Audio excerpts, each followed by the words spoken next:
The day I realized I was not family anymore was the day I was handed a grocery list instead of a seat at the table. My name is Megan Parker, and 3 years ago, moving into my mother-in-law's house seemed like the responsible thing to do. Ryan and I had been hit by a series of financial setbacks that arrived one after another. First came unexpected medical bills, then a reduction in work hours at Ryan's company. Before long, the savings account we had spent years building looked smaller every month. When Patricia offered us a place to stay while we got back on our feet, I felt grateful. She told us not to worry. She said family helped family. At the time, I believed her. The house sat on a quiet street in a middle-class neighborhood outside Columbus, Ohio. It was a large 2-story home with a neatly maintained lawn and flower beds that Patricia took great pride in. The arrangement was supposed to last 6 months, maybe 8, just long enough for us to recover financially and move back into our own place. During the first few weeks, everything felt normal. I offered to help around the house because that seemed fair. Patricia cooked dinner most evenings, and I helped clean up afterward. If she needed groceries, I volunteered to pick them up. When she asked if I could fold laundry while she ran errands, I happily agreed. She always thanked me. She always smiled. Nothing felt unusual. Then little things began to change. Patricia started leaving handwritten notes on the kitchen counter. Pick up dry cleaning. Vacuum the living room. Water the flowers. At first, I assumed she was busy. I did not think much about it. I completed the tasks and moved on with my day. After all, we were living in her house. Helping seemed reasonable. But over time, the requests became more frequent. Soon, I was handling nearly all the grocery shopping. Then most of the cleaning. Then the laundry. If a light bulb needed replacing, Patricia called for me. If guests were coming over, Patricia expected me to prepare the house. If a package arrived while she was out, she would text instructions about where to place it before I even opened the front door. The strange part was how gradually it happened. No single request seemed unreasonable. It was only when I stepped back that I noticed how much had changed. One Saturday morning, I woke up early and spent nearly 3 hours cleaning the downstairs rooms before Patricia's friends arrived for brunch. I vacuumed carpets, polished countertops, rearranged chairs. By the time the guests arrived, I was exhausted. As I carried a tray of drinks into the dining room, one of Patricia's friends smiled warmly and said, "You must be a wonderful daughter-in-law." Before I could answer, Patricia laughed. "She is a big help around here," she said. Everyone smiled. I smiled too, but something about the way she said it lingered in my mind. Not daughter-in-law, not family, a big help around here. At the time, I ignored the feeling. Looking back now, I think that was the first moment I began to understand that the favor we accepted was quietly becoming something else. As the months passed, the notes on the kitchen counter slowly disappeared. At first, I thought that was a good sign. Then I realized they were no longer necessary because Patricia had stopped asking. She had started expecting. If the dishwasher needed unloading, everyone assumed I would do it. If groceries ran low, people looked at me. If the bathroom needed cleaning, nobody even mentioned it, because somehow the job always ended up getting done by me. The strange thing was that nobody ever sat down and announced this arrangement. It simply became part of the household. Like the furniture, like the walls, like something permanent. Every morning, I woke up before 7. I prepared coffee, straightened the kitchen, checked whether anything needed to be picked up from the store. Then I logged into work from the small desk Ryan and I had squeezed into the guest bedroom. I worked a full day remotely, attended meetings, answered emails, and completed projects. When my workday ended, another one seemed to begin. Dinner preparation, laundry, cleaning, errands. By 9 o'clock most evenings, I felt exhausted. What bothered me most was not the work itself. It was the lack of acknowledgement. One evening, after spending nearly an hour preparing dinner, I set plates on the table and called everyone to eat. Ryan walked in from the garage and immediately sat down. Patricia joined us a minute later. They began discussing a television program they both watched. I waited for someone to notice the meal. Nobody did. Halfway through dinner, Patricia looked at the mashed potatoes and said, "Next time use a little less butter." That was the only comment she made about the meal. Not thank you. Not this tastes good. Just criticism. I told myself not to take it personally. Yet similar moments happened almost every day. Another afternoon, Patricia invited several neighbors over for coffee. She informed me about the gathering only a few hours beforehand. By the time they arrived, I had vacuumed the living room, arranged snacks, cleaned the kitchen, and prepared refreshments. During the visit, I carried plates and refilled drinks while everyone else sat comfortably in the family room. As I walked through carrying a tray, one neighbor smiled and asked Patricia, "How do you keep your house looking so wonderful?" Patricia smiled proudly. "I have my system." Everyone laughed. I stood there holding a tray and suddenly felt invisible. Later that night, I mentioned it to Ryan. We were getting ready for bed when I carefully explained how I felt. He listened quietly before shrugging. Mom probably did not mean anything by it. The answer disappointed me more than I expected. "Maybe," I said. "But do you ever notice how much I do around here?" Ryan looked confused. "You were just helping out." Helping out. The phrase stayed with me long after the lights were turned off. Because helping out suggested something temporary, something voluntary, something appreciated. What I was doing no longer felt temporary, and it definitely did not feel appreciated. For the first time since moving into Patricia's house, I found myself wondering whether everyone else still saw me as family at all. The feeling of being invisible grew stronger with every passing week. What made it difficult to explain was that nothing dramatic happened. There were no screaming arguments, no obvious cruelty, just a steady stream of expectations that seemed to apply only to me. Every day looked almost identical. Wake up early, work, clean, cook, repeat. Somewhere along the way, I stopped feeling like a guest and started feeling like unpaid staff. The realization became impossible to ignore during the holiday season. Patricia loved hosting family gatherings, and that year she decided to organize a large Sunday luncheon for nearly 20 relatives. Preparations began days in advance. On Thursday evening, she handed me a notebook page covered with tasks: grocery shopping, table settings, dessert preparation, cleaning guest bathrooms, organizing serving dishes. At first, I assumed everyone would be helping. By Saturday afternoon, I understood otherwise. Ryan spent most of the weekend watching football in the family room.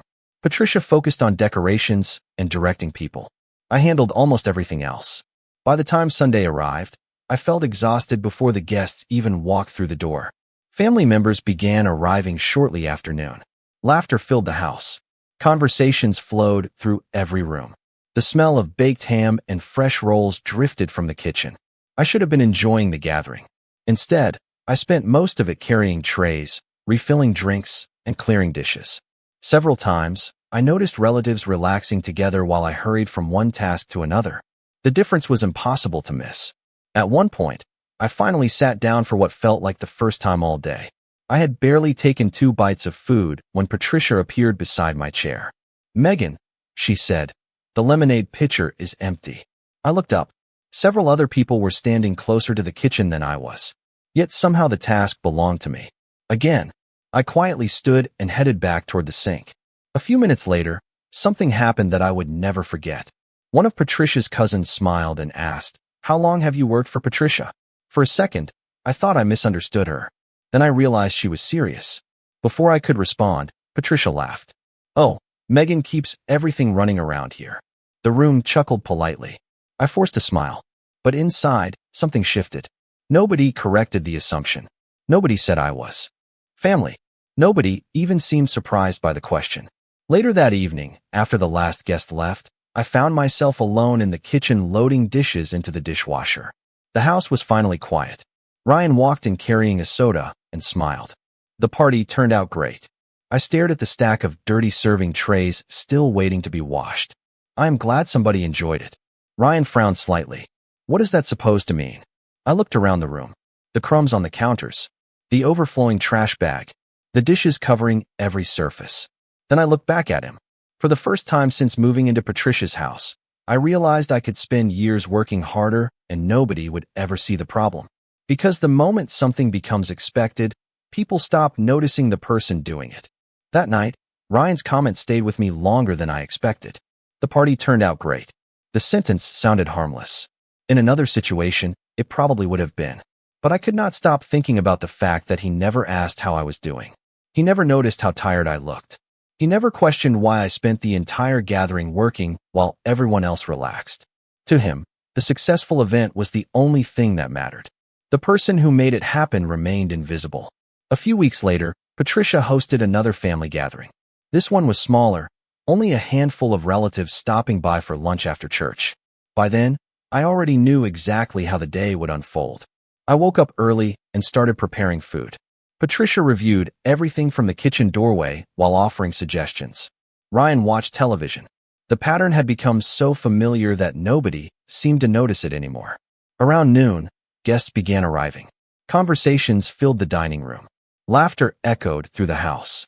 As usual, I moved between the kitchen and the table carrying dishes, pouring drinks, and making sure everyone had what they needed. At one point, I finally sat down for a moment to eat. My plate had barely touched the table when Patricia looked across the room and said, "Megan, would you bring out the pie?" I stood immediately out of habit. Halfway to the kitchen, I stopped. Not because I was angry, because I suddenly realized nobody else had been asked to do anything all afternoon. Not Ryan. Not Patricia. Not the relatives sitting closest to the dining room. Just me. I brought out the pie and finished serving dessert. Then something happened that changed the way I saw everything. One of Patricia's friends, a woman I had met several times before, smiled warmly and asked, "How long have you been helping Patricia?" The wording caught my attention immediately. Helping Patricia. Not living with Patricia. Not being part of the family. Helping Patricia. Before I could answer, Patricia laughed. Honestly, I do not know what I would do without her. The room laughed with her. I forced a smile. Inside, however, I felt something crack.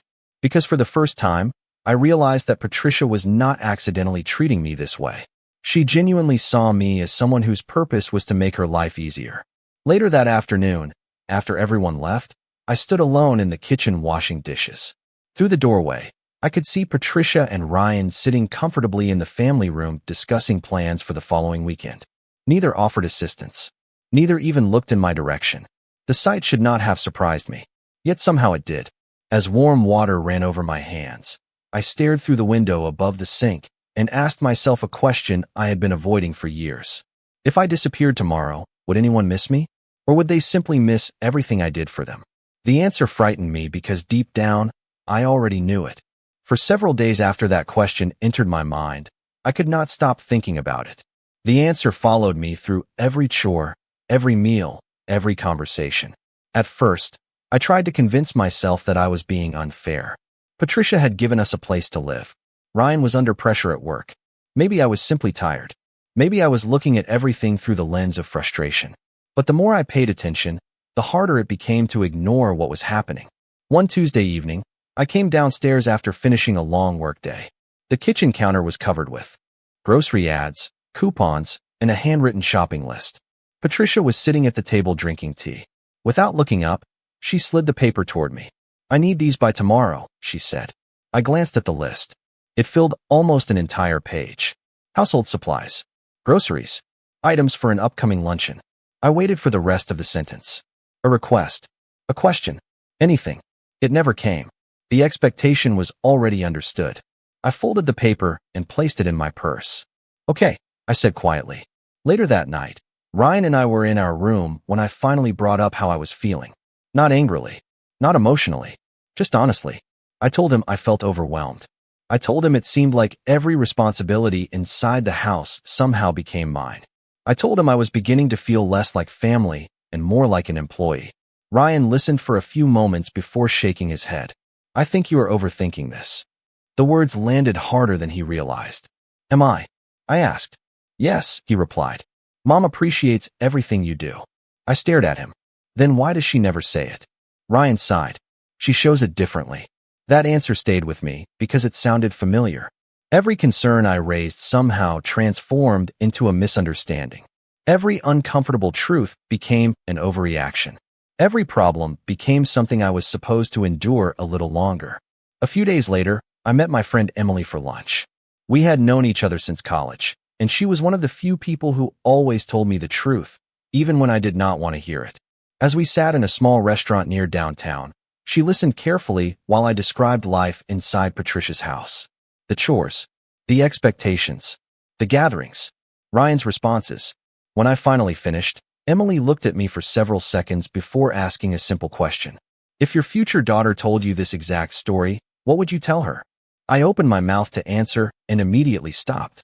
The question hit me harder than anything else had. I imagined a young woman I loved describing the same situation. Working endlessly, feeling invisible, waiting for appreciation that never came. The answer appeared instantly. I would tell her that kindness should never require losing herself. I would tell her that gratitude and exploitation were not the same thing. Most importantly, I would tell her that respect cannot be earned through endless sacrifice. For the first time in years, I realized I had been living by a rule I would never want someone I loved to follow. And once I saw that truth, I could not unsee it. After my lunch with Emily, something inside me changed. The house looked exactly the same when I returned that afternoon. The furniture had not moved. The walls had not changed color. Patricia was still sitting in her usual chair reading a magazine. Yet everything felt different because I was seeing it clearly for the first time. Over the next few weeks, I paid attention instead of making excuses. Every expectation, every assumption, every moment that previously seemed normal. Once I stopped rationalizing what was happening, the pattern became impossible to ignore. One evening, I arrived home after spending nearly an hour picking up groceries for the house. My arms were full of shopping bags when I walked through the front door. Patricia glanced up from the couch and immediately said, "The dryer finished about 20 minutes ago." Not hello, not thank you. Just another task waiting for me. For a moment, I stood there holding the bags. Then I quietly placed them on the kitchen counter and went upstairs. It was the first time I had not immediately responded to one of her expectations. My heart raced the entire time. 20 minutes later, Patricia appeared in the doorway of the guest room. "Did you forget about the laundry?" she asked. "No," I said calmly. "I just have other things to do right now." The look on her face surprised me. It was not anger. It was confusion, as though the possibility of me saying no had never occurred to her. The interaction lasted only a few seconds, but it stayed with me for days. Not because it was dramatic, because it revealed how dependent the household had become on my constant compliance. The following weekend, Ryan and I met with a mortgage advisor. Our finances had finally begun improving. The possibility of moving out was no longer a distant dream. It was becoming realistic. As we drove home, I felt a sense of hope I had not experienced in a long time. "We could probably afford our own place within a few months," I said. Ryan smiled. "That would be nice." I waited for excitement, enthusiasm, something. Instead, the conversation ended there. Later that evening, Patricia casually mentioned plans for a large spring gathering she wanted to host. As she listed decorations, food ideas, and guest numbers, she repeatedly referred to things I would need to do. Something inside me finally settled into certainty. She was planning future events around labor she assumed would always be available. My labor. That night, while everyone slept, I sat alone at my desk with a notebook. For the first time, I was not making a cleaning schedule or a grocery list. I was researching apartments, rental prices, moving costs, neighborhoods. As I wrote numbers on the page, I felt something unfamiliar growing stronger with every minute. It was not anger. It was not resentment. It was self-respect. And once that feeling appeared, I realized I could never go back to being the person who believed endless sacrifice would eventually earn appreciation. Once I started researching apartments, I could not stop. Every evening after work, I spent an hour comparing rental listings and calculating budgets. For the first time in years, I was making plans that revolved around my future instead of everyone else's needs. The feeling was both exciting and terrifying. I told nobody what I was doing, not because I wanted to be secretive, because I needed space to think without someone immediately explaining why I should stay exactly where I was. A few weeks later, I found a small apartment on the north side of town. It was not luxurious. It did not have a large yard or a spacious kitchen, but it was clean, affordable, and quiet. Most importantly, it felt like mine. I toured it during my lunch break and knew within minutes that I wanted it. The leasing agent handed me an application, and I completed it that same afternoon. When the approval email arrived 3 days later, I stared at the screen for nearly 5 minutes. The decision suddenly felt real. This was no longer a possibility. It was a choice. That evening, I met Emily for coffee. She immediately noticed the smile I had been trying to hide. When I told her about the apartment, she reached across the table and squeezed my hand. "How do you feel?" she asked. I considered the question carefully. "Lighter," I admitted. "And guilty." Emily nodded. "That makes sense." I laughed softly. "Does it?" "Yes," she replied. "You spent years putting everyone else first. Choosing yourself is going to feel uncomfortable at first." Her words stayed with me during the drive home. When I walked through the front door, Patricia was sitting at the kitchen table sorting coupons. Without looking up, she said, "I need you to stop by the grocery store tomorrow." Not hello. Not how was your day. Just another assignment. Strangely, instead of feeling frustrated, I felt calm. The decision had already been made. She simply did not know it yet. Over the next 2 weeks, I quietly prepared for the move. I purchased a few storage bins, gathered important documents, packed things that nobody would immediately notice missing. Every step made me feel stronger. Every box reminded me that my life belonged to me. Eventually, the day came when I needed to tell Ryan. We were sitting in the guest room one evening when I closed my laptop and looked at him. "I rented an apartment," I said. The room became completely silent. Ryan stared at me as though he had misheard. "You did what?" I repeated the sentence, this time more slowly. His expression shifted from confusion to disbelief. "You are serious?" I nodded. Several long seconds passed. Then he asked the question I had expected. "Why would you do that?" I looked at the man I loved and realized he genuinely did not understand. That realization hurt more than I expected, because after everything that had happened, he still thought the problem was my decision rather than the circumstances that created it.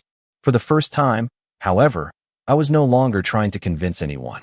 I was simply telling them what came next. Ryan stared at me for a long time after I told him about the apartment. I expected questions. I expected frustration. What I did not expect was genuine confusion. "I do not understand," he said quietly. "Things are finally getting better." I looked at him and realized that from his perspective, that was true. Our finances had improved. His work situation was stable again. The stress that brought us into Patricia's house had mostly disappeared. The problem was that he was measuring success by circumstances. I was measuring it by how I felt. "Things are getting better for you," I said. "That is not the same thing." The conversation lasted nearly 2 hours. For the first time, I explained everything without softening it. The endless chores, the expectations, the gatherings where I felt invisible, the comments that reduced me to someone who existed to serve everyone else. Ryan listened. Occasionally, he tried to explain Patricia's behavior. Occasionally, he reminded me that she had helped us when we needed it. But the more he spoke, the clearer something became. He still viewed every problem through the lens of gratitude. I viewed it through the lens of respect. Neither of us was talking about the same thing. A few days later, Patricia found out. I was carrying boxes into my car when she stepped onto the front porch. "What is all this?" she asked. I set down a storage bin and took a deep breath. "I am moving into an apartment." For several seconds, she simply stared at me. Then she laughed softly as if I had made a joke. "Very funny. I am serious." Her expression changed immediately. Confusion gave way to disbelief. "Why would you do that?" The question sounded remarkably similar to Ryan's. Again, I explained. Not angrily. Not dramatically. I spoke calmly about needing independence. About wanting my own space. About feeling exhausted. Patricia listened with her arms crossed. When I finished, she shook her head. "I think you are being overly sensitive." The sentence should have upset me. Instead, it confirmed everything. For years, I had waited for someone to understand. Now I understood that they could not acknowledge what they never chose to see. Moving day arrived the following weekend. Emily helped me transport boxes while Ryan followed behind in his truck, carrying larger furniture. The process was surprisingly peaceful. There were no shouting matches, no emotional scenes, just quiet acceptance. By sunset, most of my belongings were inside the apartment. The space was modest but welcoming. Sunlight filled the living room through large windows. The kitchen was small. The bedroom was simple. Yet every corner felt lighter than the house I had just left. That evening, after Emily went home, I sat alone on the floor surrounded by unopened boxes. The silence felt unfamiliar. Nobody needed groceries. Nobody needed laundry. Nobody needed me to prepare for an event. For the first time in years, the next hour belonged entirely to me. The following morning, something unexpected happened. Ryan called. His voice sounded tired. "Mom is upset." I looked around my quiet apartment. "I know." There was a pause. Then he said something that caught me off guard. "The house feels different." I glanced out the window and watched the morning sunlight spread across the parking lot. Deep down, I knew exactly what he meant. For the first time, they were beginning to notice everything I was no longer doing.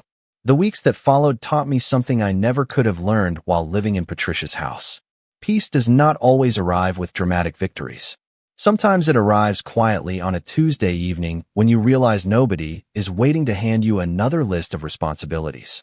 My apartment slowly began to feel like home. I unpacked boxes one at a time, hung pictures on the walls, bought a small dining table for the kitchen. Every decision belonged to me.